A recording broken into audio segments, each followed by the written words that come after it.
Hi, this is Mark at Ding Dong's Garden. This is Hakuro Willow, not to be confused with Hakuro Nishiki.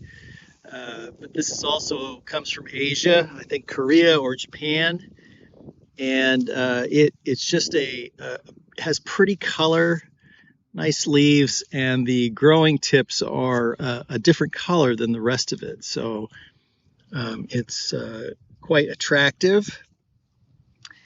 And this is our first year growing it, so it's not very high. We planted these probably 6 months ago. But I'm sure it will get quite a bit larger. But for all of our willows, we coppice them and we cut them back to basically to the ground every year to harvest the rods and the cuttings. But this will continue every year. This would grow even more. So this year maybe it'll be 5 feet tall by the end of the summer, and next year it would be 6 or 7 feet tall by the end of the summer, and it'll be very lush and very, very green. One nice quality of this Hakuro willow is the tips. So you've got this kind of green foliage going up, and at the very top it turns to a red color at the tip.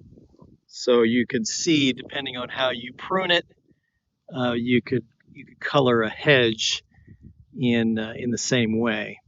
And growing a willow hedge is very easy, and since willows grow very fast, you can have a hedge within the year, first year planting them. And in terms of planting a hedge, I'll put a link up in the corner here and show you how we planted a hedge. We planted it with corkscrew willow, but the process is the same for all of them. You just plant a row of willow. This is Hakuro willow, not to be mistaken with Hakuro Nishiki, which is a dappled willow. It's got a great color, and if you were to coppice it or pollard it regularly, it would make for a great hedge or something in the garden.